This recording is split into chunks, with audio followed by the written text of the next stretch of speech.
What's up, Bougie babes? It's your girl, Suzie B, back again with another video.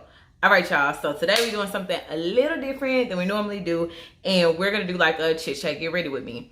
I have posted on my stories. If you follow me on my personal page, and you know I just be talking all the time on my stories. But I posted on my stories how I haven't code switched. I made a conscious effort to not code switch this week, and I just talked about the benefits of me not code switching. And I got a lot of responses on it, so I was like, this is a good conversation to have. So I thought, bring it to YouTube and have this open discussion with some people that I may not have access to in my personal life. So today we're going to be discussing code switching, specifically what code switching is, why do Black women feel the need to code switch, and is there an issue with code switching? So I'll be talking about some experiences that I've had and just all that jazz, but we gonna do some makeup at the same time. All right, let's get into it. What is code switching? By definition, it's also known as language alternation, and it occurs when a speaker alternates between two or more languages or language varieties in the context of a single conversation.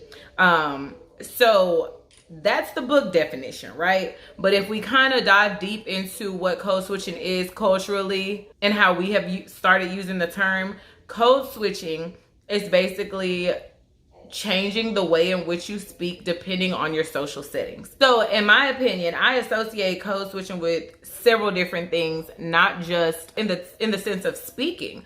I associate code switching with the way in which you wear your hair, your appearance. I associate all of that with code switching. So like, for instance, growing up in a Black household, my mom always worked in professional settings all of my life. And so I was used to seeing her code switch. That was just normal. It's a normal thing that I saw from my mom, my aunts. It's normal. And I'm sure it's like that in most Black families. Your mama got a phone voice when she on the phone with bill collectors or at work, and she got a voice when she talking to y'all or her sisters and stuff. So that was normal. When I grew up and I started being in these environments where I was not only around my kind, I naturally just started code switching. It wasn't something that I thought about. I just did it. When I got my first job when I was 16, my first job was at a restaurant in Pearland.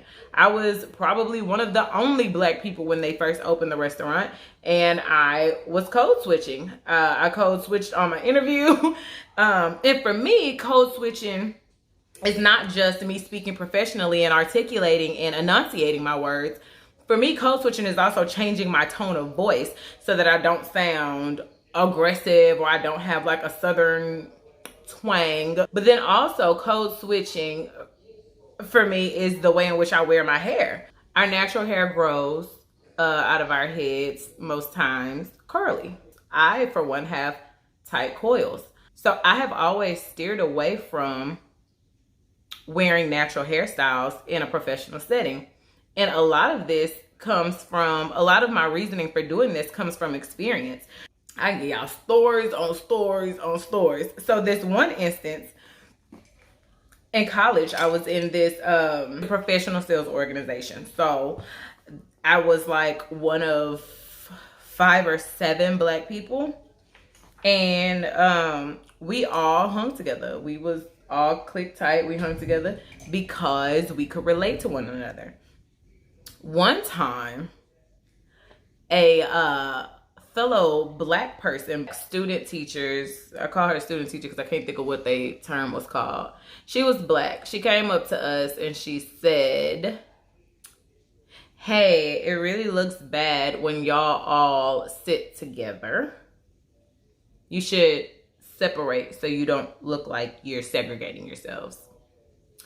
So then when you look out in the crowd of people, there are clusters of white people, and then there's our cluster of Black people.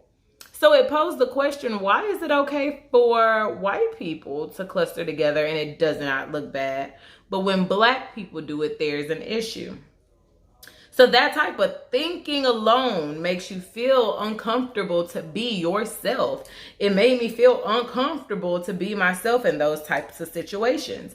Another issue is I wore my hair naturally once. It wasn't my hair, it was weave. But the weave mimicked my natural hair texture. It was big, it was curly. And I got pulled to the side by one of the teachers. not black.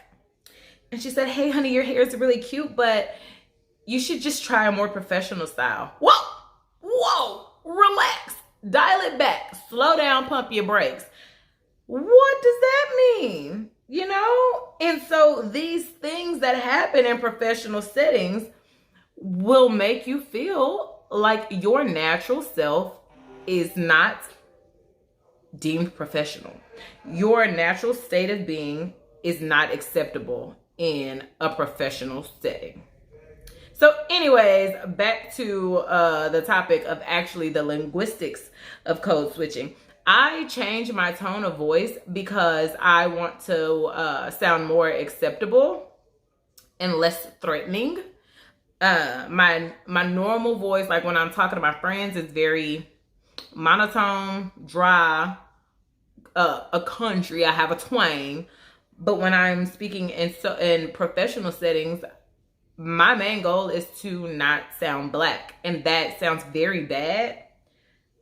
But I've been conditioned to think that that's more acceptable. It's more palatable. I want to fit in. And most of my jobs that I've had, I have been the minority. So I have always felt the need to have to code switch. And then eventually when I get comfortable and, you know what I'm saying, like I become a top producer and I have proven myself, then I kind of relax a little bit, but not fully. I'm still, you know, in a professional setting. The problem I feel like that poses is that it's exhausting. It is so exhausting to code switch.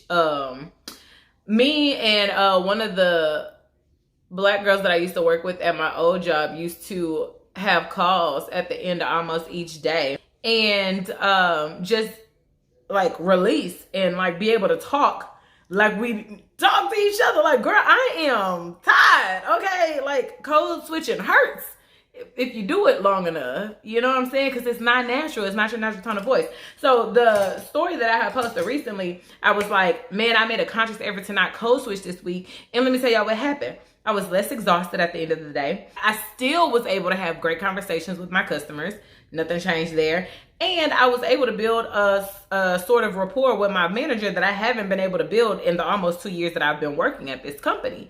One of the things I complain about the most is that I don't feel comfortable with my manager. He's a older white male who obviously cannot relate to a young black woman. So we just never, you know, connected that way.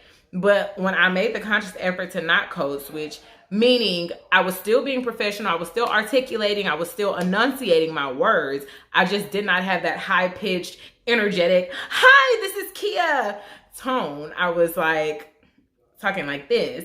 We were able to build a rapport. Like, he was more open to me. Like, we were having better conversations. And I'm like, people can sense when you're not being genuine, you know? But then you're scared to not be genuine because you're like, will I be accepted? That's the whole thing. So I had talked to a few of my friends that I've worked with in professional settings about code switching and what their idea of it is and why they do it. And it's different for a lot of people.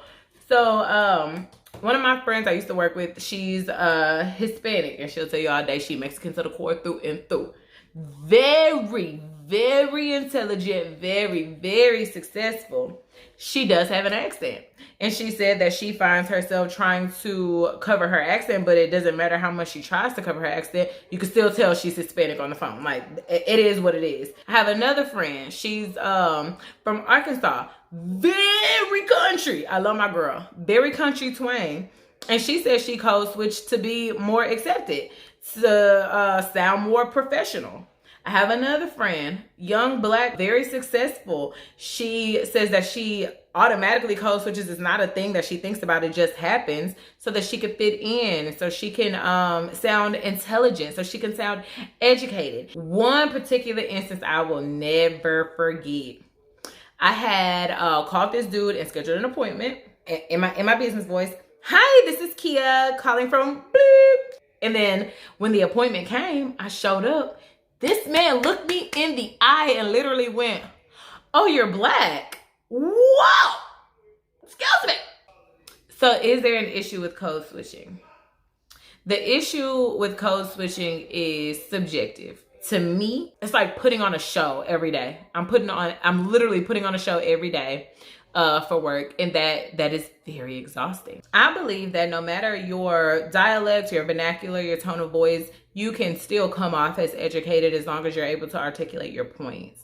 A white person can stand in a boardroom and say y'all, and it does not stop him from sounding professional. But if I stood up in front of a boardroom and said, "Aight, y'all, so what we gonna do today?"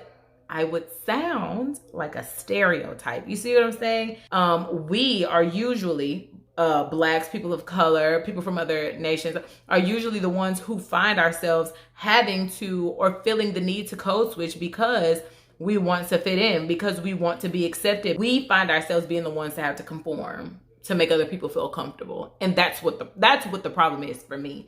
So y'all chime in below and let me know your thoughts. You know, I'm interested to hear what you guys think. With all of the accolades that I have, the achievements that I've made, I still would not feel comfortable not code switching. To conclude the conversation, sometimes you do have to code switch. Anyways, I feel like this video was all over the place. I want to get your feedback, so please comment down below and let me know your thoughts on code switching. Do you code switch? Do you work in a professional setting? Why do you code switch? Do you think it's a problem with code switching? Just, you know, let's talk. I want to keep the conversation going, so I'll be replying in the comments too. Just let me know your thoughts. And yeah, shout out to the women that allowed me to use their thoughts in the video. Karen of Karen Gwen Customs, Tony, she's a lifestyle blogger. She also is in journalism, I believe. And then I have Myra Elizalde, who works in the HCM realm, human capital management, and Tracy, who also works in the HCM, human capital management realm. I appreciate everybody for giving me their thoughts, and thank y'all for watching. Let me know if you like this video. Did you peep the deep meaning? You know what I'm saying? Like the invertedness, the black and the white. Well, I am deep. I am woke. I am awake. Did you put it together, or did I have to deliver that message? Bro, I'm cold.